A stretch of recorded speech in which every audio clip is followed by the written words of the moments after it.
In chapter 2, we're building both on our knowledge from one of your principles classes where we looked at supply and demand. So we'll be doing a bit of a review of that. And, it's kind of odd too, or it's kind of, I kind of have to do a cleanup job, right? Because you might have had someone different or you might have had it long ago. And there's an extent to which I need to reteach it. At the same time, I don't want to go into too much detail, make it boring for anyone as well. So I'm going to try to balance that as best as I can. Um, uh, okay, let's just start. Um, so let's start first with what is determining demand. Now, if you remember from principles, we would say something like demand is a function of a bunch of variables, one of them being the price of the good itself, right? So if we're talking about watches, then one of the factors is going to be watches. But then it's also these other variables, right? So let's just call this variable A, B, C, D, E, and F, right? So then we'd have A, B, C, D, E, and F.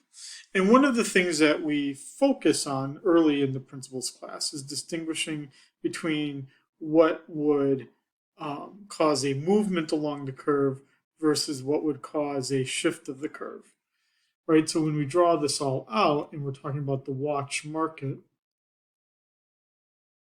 you've got your quantity of watches on the x-axis, your price of watches on the y-axis, and we would talk about things like having your demand for watches being a downward sloping function, where movements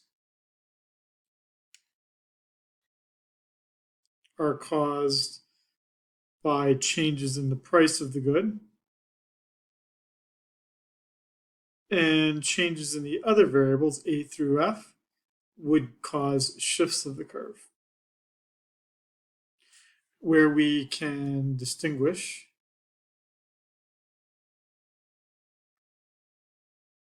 between an increase in demand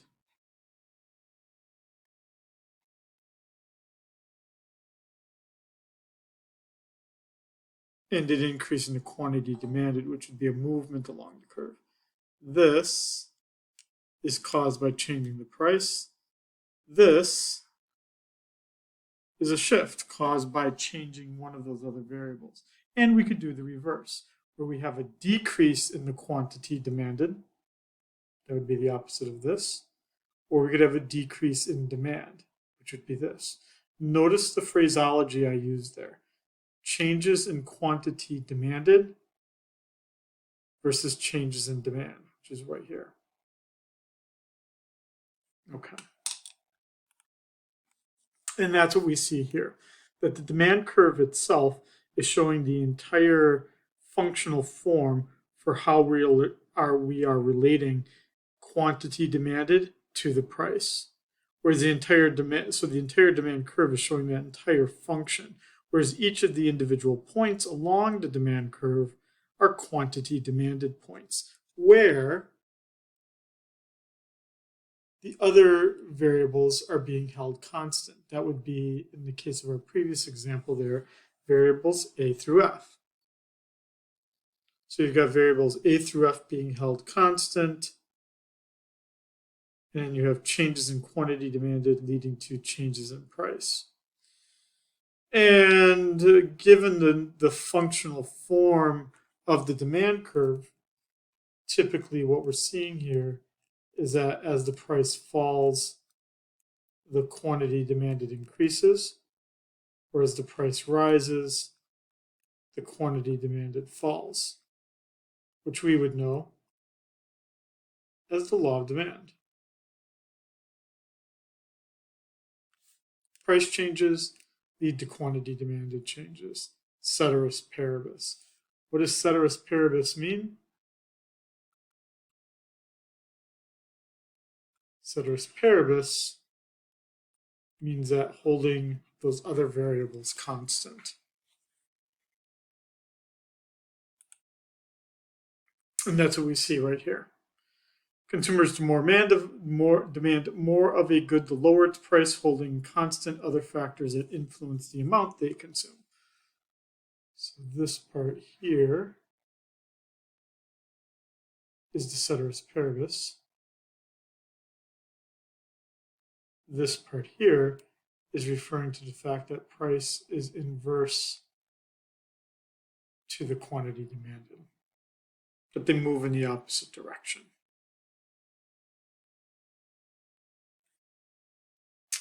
And now it kind of requires us to look at those other variables A through F. One of those variables being, so now when we talk about other factors on demand, now we're talking about shifting the curve as a whole. And now what we're saying here is that one relationship goods have to each other is that they can be substitutes or complements in consumption. Substitutes, so basically used instead of each other. Do I care if my watch is red or black? No, not really. And so each of the two goods can replace, they can replace each other and serve the same purpose. My family really likes to eat Gala apples, but I made a big change for everyone in the family this week. And when I went to Sam's Club, I bought Cosmic apples. It's this like brand of apples that they invented in Washington State. That one of my friends, who's a lawyer at University of Washington, his job as a lawyer is to kind of protect the patent on these Cosmic apples. So I wanted to try them for the first time. Oh my God, couldn't imagine the family drama of everyone being grumpy about replacing Gala apples with Cosmic. Now, what was that concern? I thought that they were pretty good close substitutes to each other, but people didn't really feel like that so much. Complements, notice that it's spelled with an E here. It's just a little shiting thing. I really dislike it when people misspell this word, because complement with an I would be like saying, like, these fruits are good. Those were grown well. That kind of stuff. No, when we're talking about complements with an E here, what we're talking about are goods that are consumed jointly with each other. I don't know. Something about eating pizza that it's really only good when you drink soda with it. Same with like burgers, right? That you have fries with it. Or, I don't know, that when you eat Italian food, you really got to have a salad. I don't know why that is, but it just, they work well with each other. Or a more common one would be erasers and pencils, right? Left shoes and right shoes. You jointly consume those items, right? Unless you're a pirate, right? You're probably most likely buying a left shoe and a right shoe. And those are complementary enough that they are jointly consumed. Now,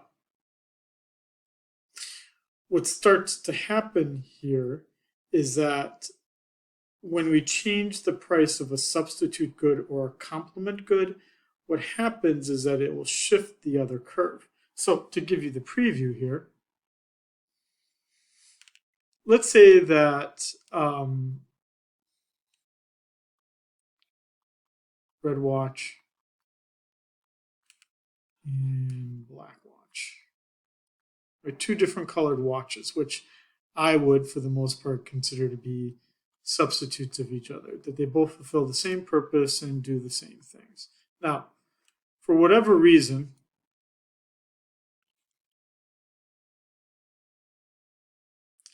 red watches became more expensive in price, right? We don't know why, but for some reason, maybe the supply curve decreased, and now my new price is up here. And so what we're saying here is that if the price of watches has fallen, then we could also certainly say that the quantity demanded, I didn't mean that part, sorry. Increased. if the price of watches increased, the quantity demanded of watches decreased, of these red watches decreased. But what are people doing? They're not just going watchless. Now what they're doing is they're buying black watches. So that causes a movement along the red watch demand curve, but a shift in demand for the red watch curve. So here we've got a decrease in the quantity demanded, but here we have an increase in demand.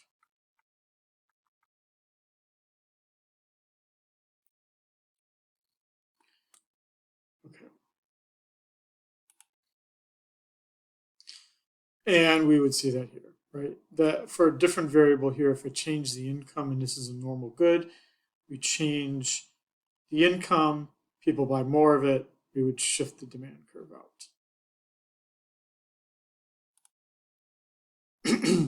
Now, we can imagine we can draw out this demand curve much more fully. And as we do it, right, we have our quantity here.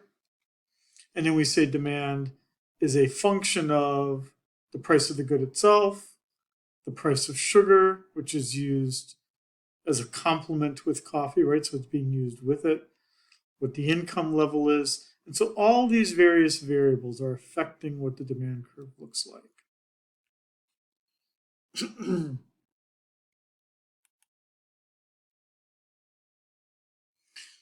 And so what we would do here, right, is that if we have the world demand function for green coffee beans, so this would be coffee beans that have not yet matured fully,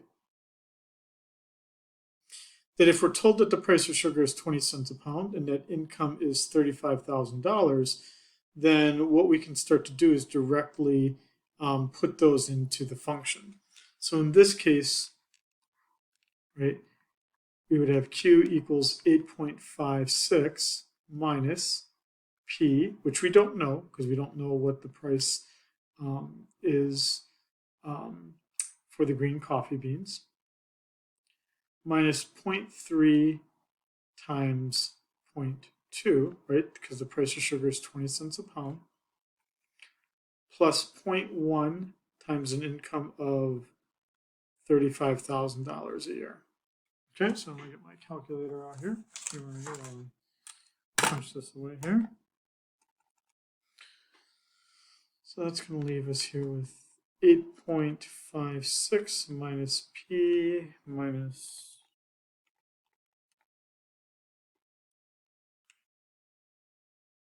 0.06 plus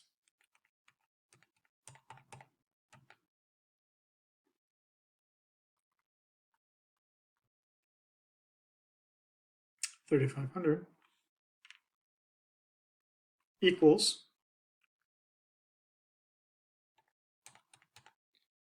8.56 minus 0.06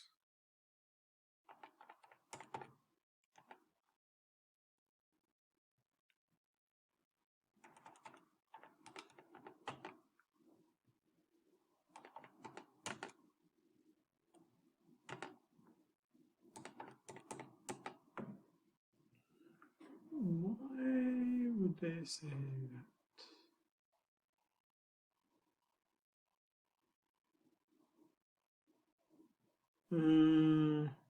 Well, I don't know why they would say that because I am certainly not getting anywhere close to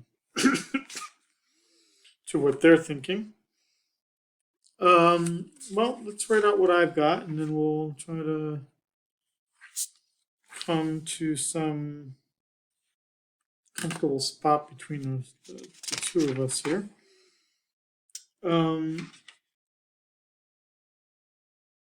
Because what I'm getting, let's see here, let's put this right here. So then I would be getting 8.56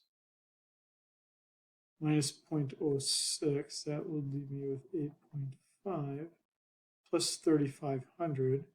So 3,508.5 minus P equals Q.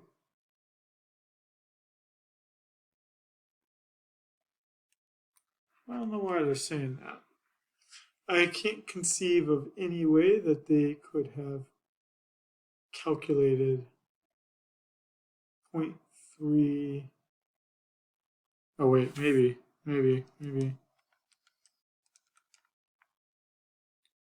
No, I don't know why.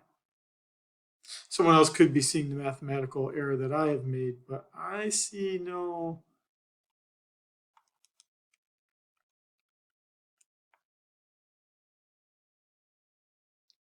Oh, I see what they did.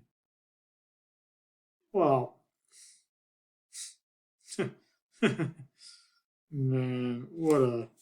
Okay, well, I didn't write the textbook, gang. Okay, let's do this here. What they did is even though they say 35,000, they just left it at 35. That's why. So we would have 8.56 minus P minus 0.06 plus 3.5. So 8.56 minus 0.06 would leave me with 8.5 minus P plus 3.5 equals 12 minus P. Okay, well, that's cheap because it's 35,000, not 35, but whatever. Okay, let's keep going here.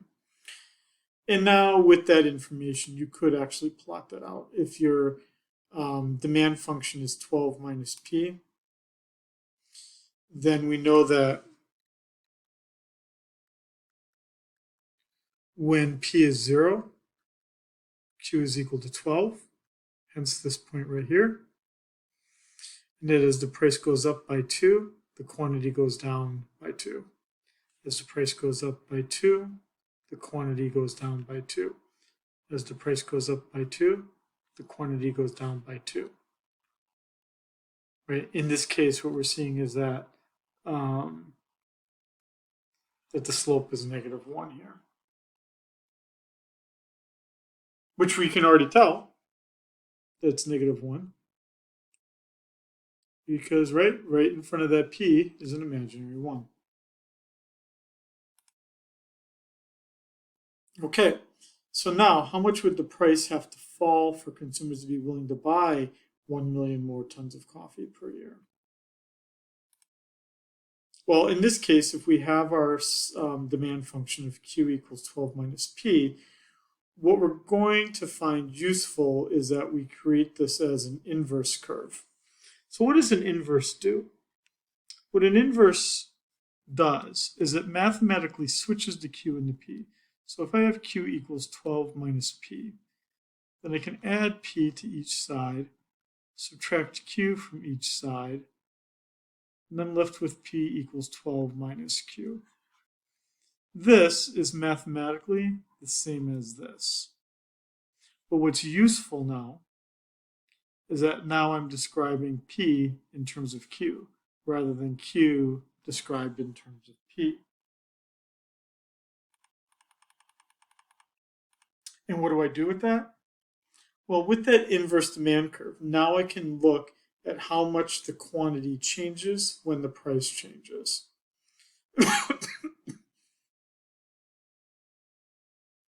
And essentially what I need to do, right, is that if I look at my, for consumers to buy 1 million more tons of coffee, let's go back to what our function was here.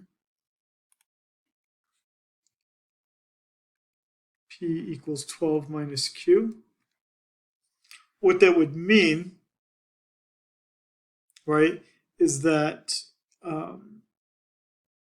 that the Q at time period 1 is 1 million less than time period 2. So what we're solving for here is how much does the price change in those two time periods. The one where they're selling 1 million more and the one where they're selling 1 million less. So Q2 is essentially equal to Q1 plus 1, because it's 1 million more. And that's what you're seeing right there. And if we put this all out here, 12 minus Q2 minus 12 minus Q1, what's nice here is that the 12s cancel out. And now I've got negative Q2 minus Q1, or rearranging the terms for the parentheses, it's Q2 minus Q1, which is essentially our delta Q, the change overall in the quantities, which would mean delta Q here is equal to this here, which is equal to Q2 minus Q1, but the rearranged term for Q2 is right there, minus Q1 equals 1, right? Because it's a difference of 1.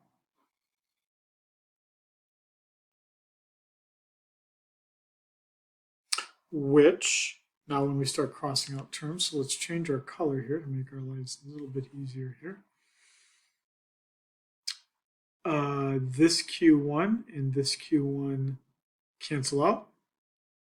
Delta Q equals Q2 minus Q1 equals 1. Which means we can replace that delta Q with delta P.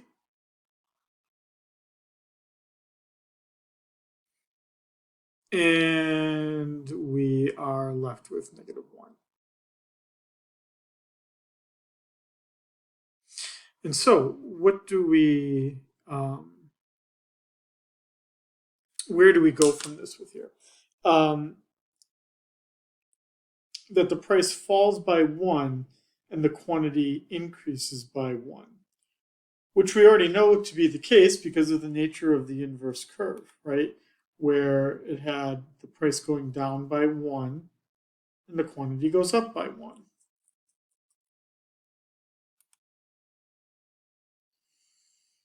Now, one thing else that we also know from our curves is that we can sum up our demand curves to get the market.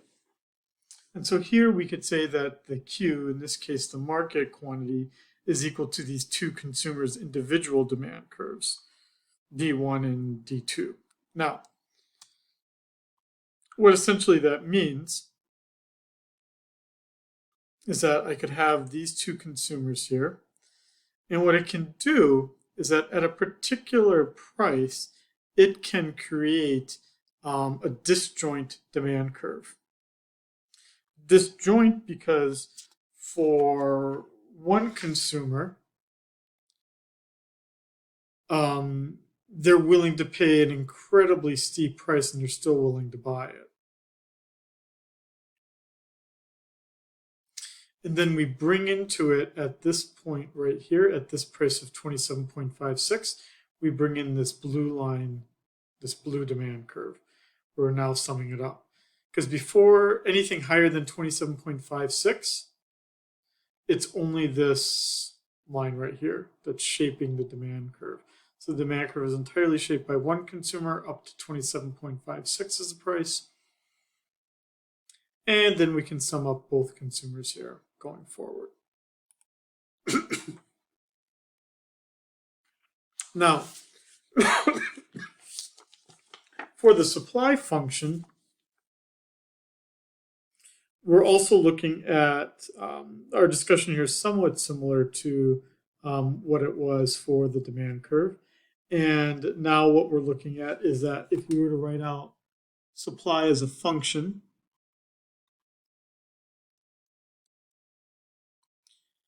supply is going to be a function of the price of the good itself, right? And then a bunch of other factors. Two of those factors being the costs of production and government rules and regulations. There's a lot of other things as well. Um, Not sure exactly why they're deciding not to put this in here, but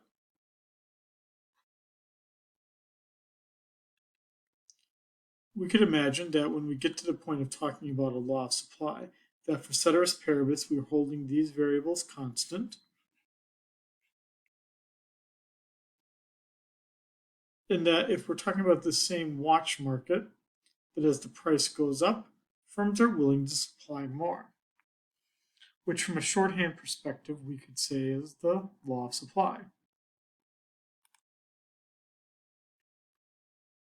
And again, we need to distinguish between points along the curve versus the curve itself. And we could talk about how there is a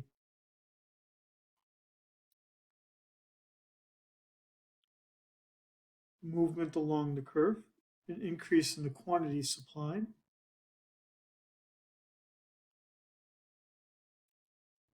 versus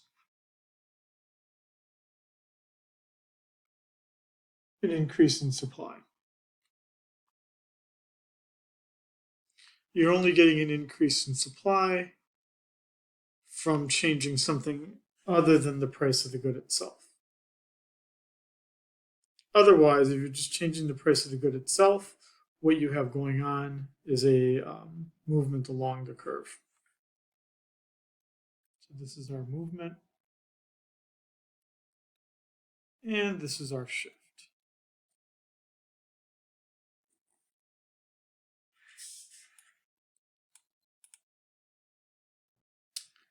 And so there we go. Here's our supply curve. There's our shift of the supply curve. In this case, we're showing an increase in supply. A decrease, or sorry, no. Why did I say that?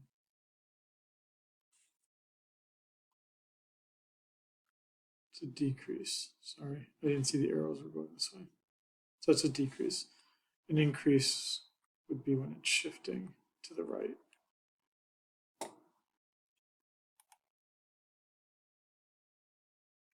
And so what we're looking at now is then we've got a supply function, where that supply function here looks at the price of the good itself, with the quantity of coffee is a function of the price of coffee, but it's also a function of the price of cocoa. What's the relationship here?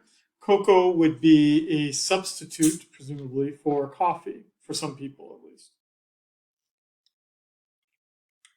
And so what that would mean is that the price of cocoa, as it becomes cheaper, individuals might substitute towards it. Oh, yeah, sorry.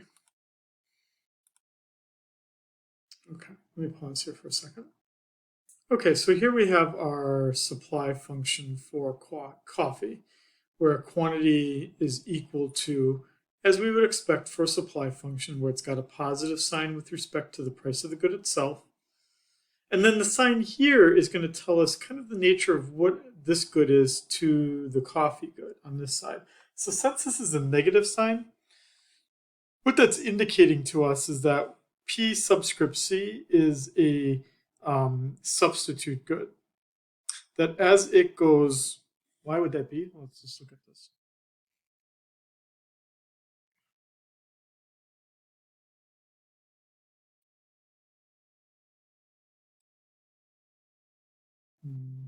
Oops. Sorry, let me do it this way. Sorry, 1 second. So this is a supply function. I didn't want to mean in terms of substitutes or complements in consumption. Rather, I was talking about it in terms of production. So I want to just take back what I just said there. It's not that this sign here wouldn't necessarily tell you very much. What I was implying there falsely was that while you as a consumer can substitute in your consumption cocoa and coffee, as a producer, I suppose you could actually. As a producer, you could substitute your production line to making cocoa rather than coffee, right? Because maybe you're just bagging something different. So what's the big deal? But that's a little bit complicated. But if we just let's just move on here. So you've got this function. Now the problem here is that you've got three unknown variables here. You've got the quantity, which we're trying to solve for. You've got the price of coffee, and now you have the price of cocoa. There's no way we're going to be able to solve this just with that information. So that's when we start to substitute things in. So here we're told that the price of cocoa is $3. Okay, so now we'd be at 9.6 plus 0.5p minus 0.2 times 3.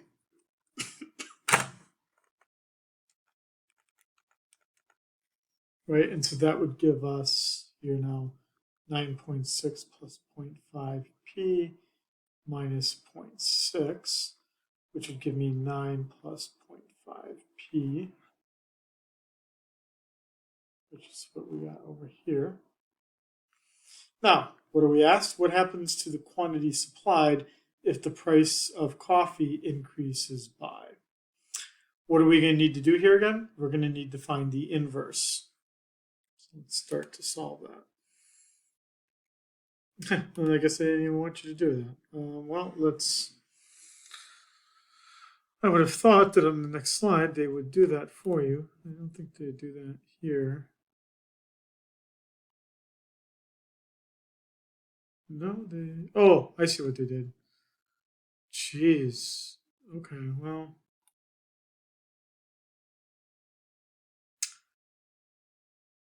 Fine. Okay. Well, we'll get back to it. We will need to find the inverse, but they want to take on a little detour here. So let's placate the author here. You sum up the supply curves much like you would sum up the demand curves to find the total market. These are horizontal summations, which again can create the same kind of situation where you could imagine that I've got a domestic supply, let's say in this case, Japanese domestic supply, adding into it the foreign supply of the good, and you add the two together, and we would get the ban and the no ban, and we would do that to find the total supply here. So we'd be adding up this point with this point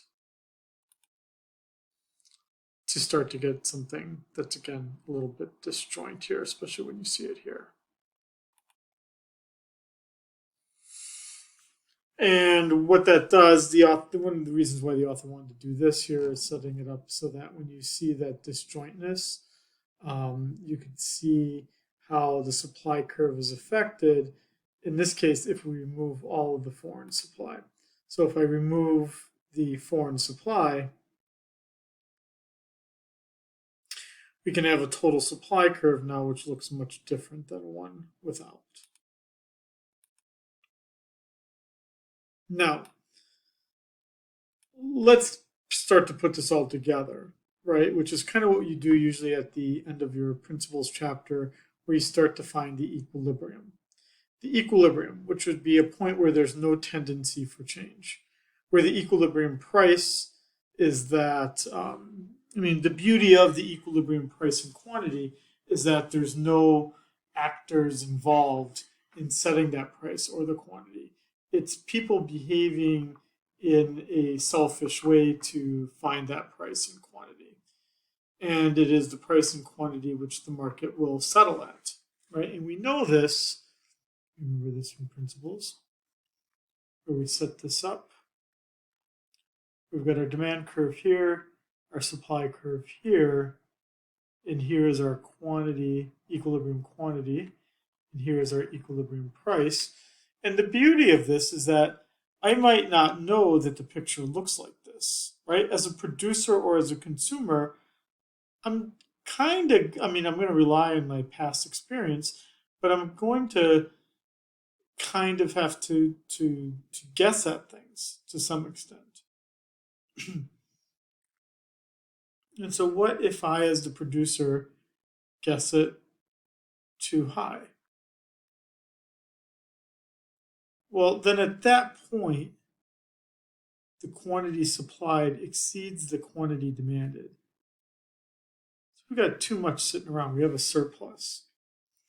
How do we usually behave when there is a surplus? There's typically downward pressure on the prices to get rid of that surplus. And what happens, right, is that the price falls. And as the price falls, there's an increase in the quantity demanded and a decrease in the quantity supplied. So the price falls, which leads to quantity demanded increasing, quantity supplied decreasing, and that happens until quantity supplied equals quantity demanded. On the other hand,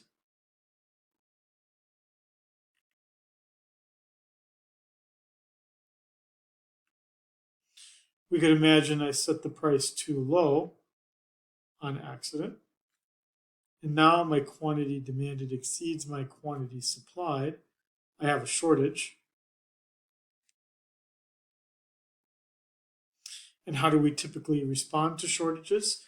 We typically respond to them by raising the price. And as I raise the price, the quantity demanded would fall, the quantity supplied would increase. Quantity supplied would increase, quantity demanded would fall. And that happens until quantity demanded equals quantity supplied. So the market naturally wants to find the equilibrium. And if you leave it to itself, it will find the equilibrium, which is essentially what you see here. That we can calculate the horizontal difference between the two curves to find out how much of an excess supply or surplus we have, and the horizontal distance between the two to find the excess demand or the shortage between the two. Now, let's go back to those functions that we calculated, right, to go back to that original question that we had. So here I've got my demand function that I calculated. I have my supply function that I calculated, and equilibrium is found by equating the two.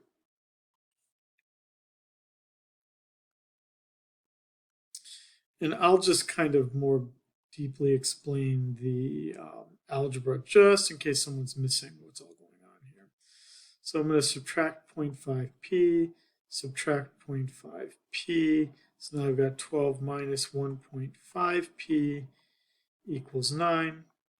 I'm going to subtract 12. So now I've got negative 1.5p equals negative 3. I'm going to divide each side by negative 1.5. Such that p equals 2. Now, I can put that into my equations up here. QD equals 12 minus 2 equals 10. 9 plus 0.5 times 2 also equals 10. Such that my function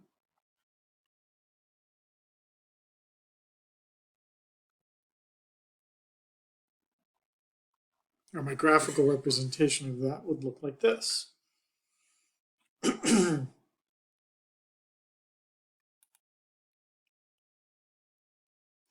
Now, I've already talked about this, so I'm going to go over this a little bit quicker because I did go over it right here. But let's just deal with the authors here. They would call this disequilibrium. What do we do when the two situations are not equal? Where we either have excess demand, which is a shortage, a situation where quantity demanded exceeds quantity supplied, or a situation where we have a surplus.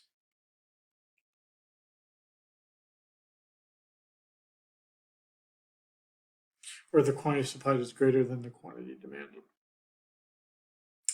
How do we deal with those two? Market disequilibrium is only addressed properly and efficiently by changing the price, by allowing the price to change. If you have a persistent surplus or shortage, it is caused almost exclusively by the government intervening. There's not many more ways I could say that more forcefully.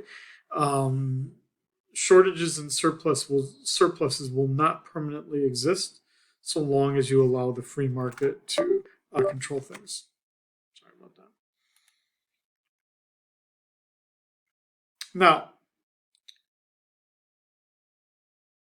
the other thing you can do here is you can do what we would call shock the equilibrium.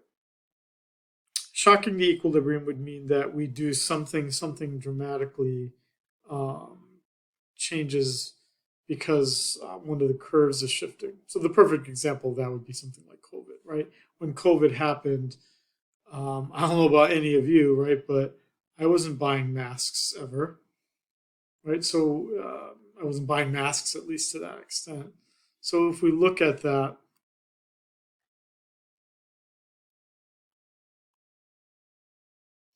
right, N95 masks were probably bought by like painters and people doing auto detailing and things like that. Why am I drawing it at an angle there? Sorry. Let's just erase all this here.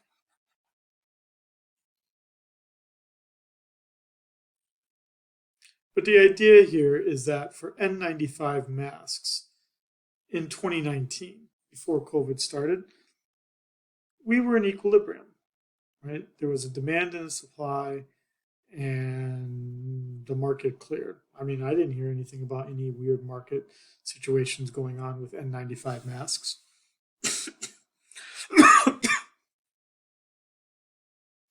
But then all of the sudden, the demand increased dramatically. And the demand increased dramatically because now people had a different preference or a taste for using that product. Now people wanted N95 masks. But the problem would be is what happens if the price can't adjust fast enough? If the price can't adjust fast enough, then we could imagine that we have a situation where there's a, in this case, a shortage. Or the reason why we have a shortage is because the government says you can't raise the price of the product. All right, so you get these, I don't want to call it famous examples, but let's just look at the one here that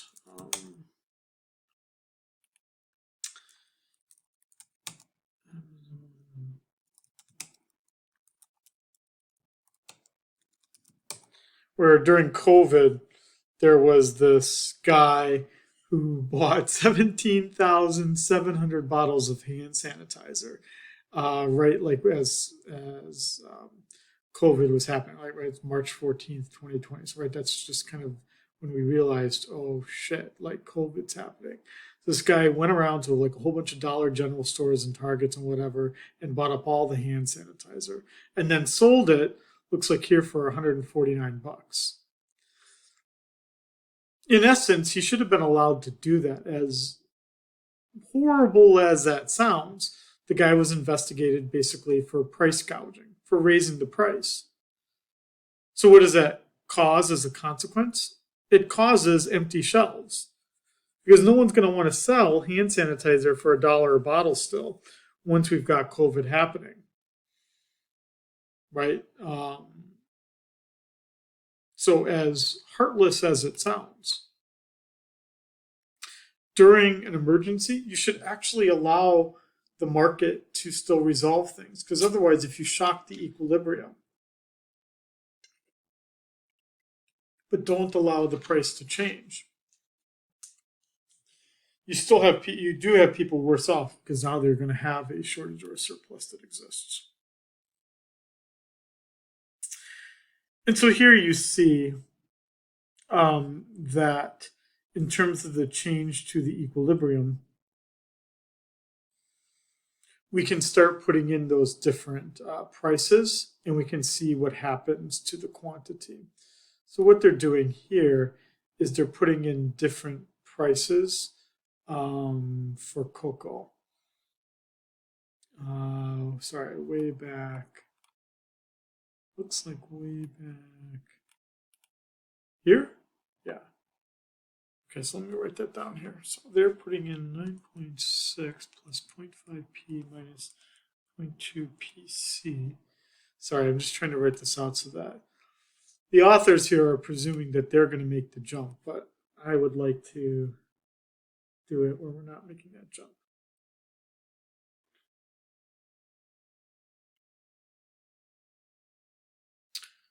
Okay, let's go back here. Sorry, I'm just writing out these equations so that we have them.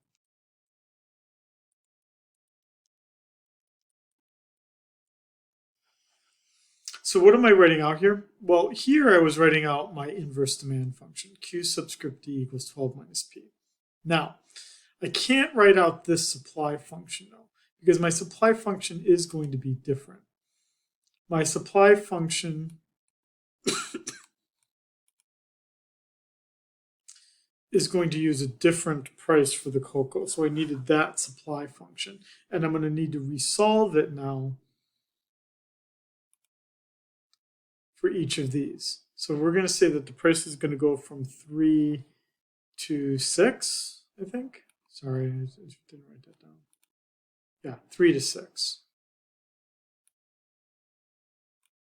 Okay, so let's write this out here just so we can prove to ourselves how they got these numbers. Okay, so we had a inverse demand function of 12 minus p. Q subscript s equals 9 plus 0.5p when p subscript c equals 3. Now, Q subscript s equals 9.6 plus 0.5p minus 0.2 times 6. Now when the price is 6, that would be 9.6 plus 0.5p minus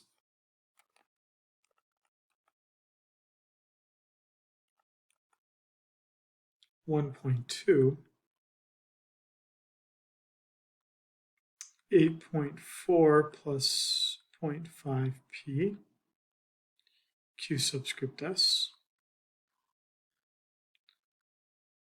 when PC equals 6. So now what we would do is 12 minus p, the demand function, equals 9 plus 0.5p. That was when it was 3. So let's just resolve this again. I know we already did this, but let's just redo it just so that we're clear here.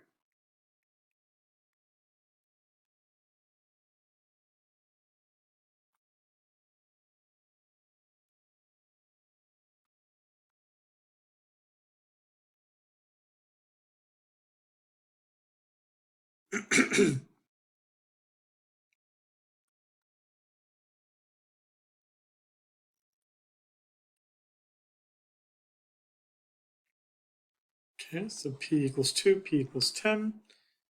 There's our 10. There's our 2. Now, where am I going to fit this? Yeah, I'll just put it over here and I'll put it in a different color. 12 minus p equals 8.4 plus 0.5p, right? I'm using this equation here now. So, add p, so I've got 1.5p.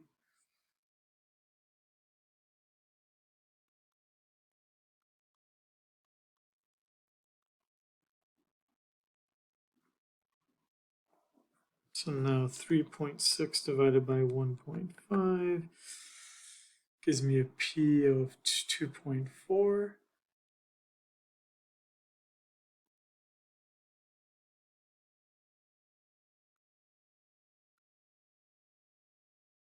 9.6, and 2.4. So there's my 2.4, and there's my 9.6. What this graph is now also showing, though, is that what if things changed so fast that the price either couldn't increase from 2 to 2.4, or there was a law stopping it from going from 2 to 2.4. Then, essentially, you need to put in this price of 2 into the new supply function. So what that would mean is I'd have 8.4 plus 0.5 times 2. 8.4 plus 1, which is equal to 9.4. And that's the 9.4. That's right there. And so now we have created a shortage, which is exactly what we saw in COVID. Shelves were empty because, in some sense, the government didn't allow us to raise the price higher. This is not me ranting and raving about government's always bad, markets are great. That's not what I'm trying to say here. And I don't even necessarily believe that in reality. But there is something to be said about the fact that we might feel better about ourselves for having said, thou shalt not raise the price of hand sanitizer during COVID. The problem with that is that the shortages was caused by ourselves wanting to feel good about ourselves. And then you could do that work all over again here that I just did on that previous slide. What if I change it from 35 to 50, basically? 35 plus 15. We could do that same kind of change in how coffee changes. And in fact, that is what some of the homework questions are asking you to do, is look at those functions and see how things change.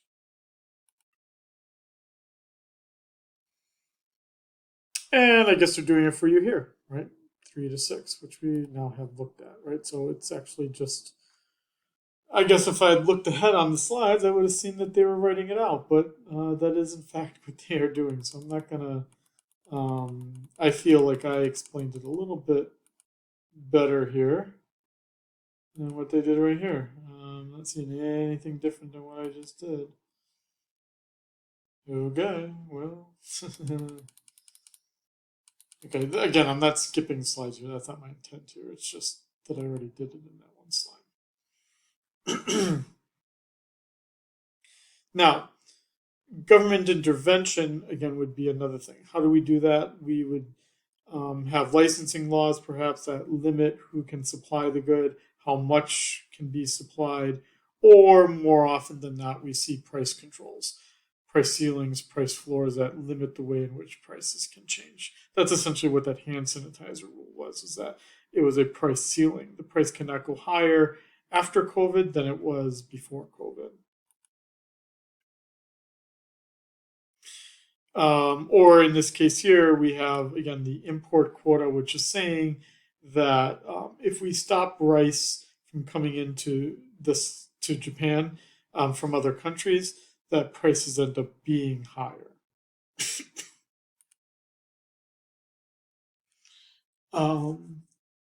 Here in Hawaii, we have that problem with the Jones Act. The Jones Act requires that all products shipped in have to be brought in on a boat, a ship that is manned by a U.S. crew, American crew, and that it's a U.S. flagged ship.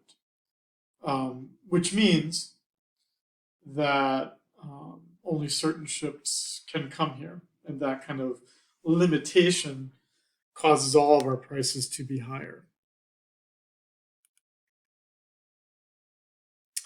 In this case here, though, too, we're seeing the same thing, that if we impose that quota, we're only going to have a certain segment of the supply function exist, and that's just going to be your domestic supply. We no longer have the foreign supply providing this. So it is, the slope does change once we get to a certain price where foreign goods would not be of any use. Venezuela used a ceiling on the price of gasoline, um, causing a situation where eventually no producer wanted to supply the gasoline at that really low price, and yet everyone was buying it because it was so cheap.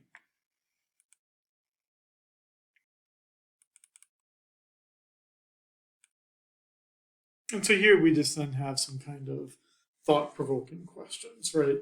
Um, where we have these minimum wages. The problem with minimum wages today, if you look at it, is that, and I don't work a minimum wage job, but the problem is that most jobs are paying much more than the minimum wage. Even like junk jobs that we used to think like McDonald's and whatnot, they pay higher than the minimum wage. About the only jobs that pay minimum wage still would either be if you have no job skills, let's say you are a teenager, someone still in high school, you'd likely get paid the minimum wage. Or if you're working at an incredibly bad employer. I'm not talking like, a wage as a waitress or a waiter, usually with tips, you're usually above the minimum wage. No, what I'm talking about here is a junky job. That'd be like working for, we have them on the mainland, something like Dollar General or Dollar Tree. Those jobs are generally by employers that really don't care about their workers. And I'm not trying, I'm being a little bit normative here, but um, uh, even if you just do some simple Googling, you'll see how bad of an employer they are, and that for them, the minimum wage is binding. But for almost everyone else in our economy, um, the minimum wage is not binding.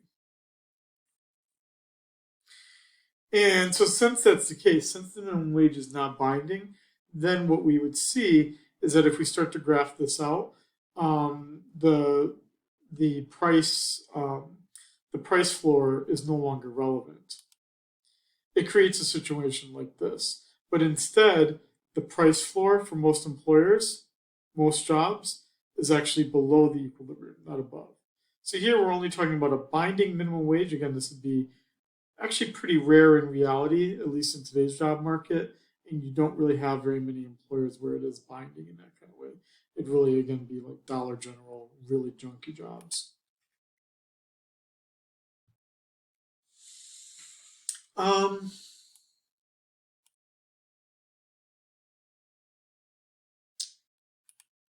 I really wouldn't. There's not really much I would say. I think these three slides actually might confuse people more than anything else. So let's just stop right here for chapter 2.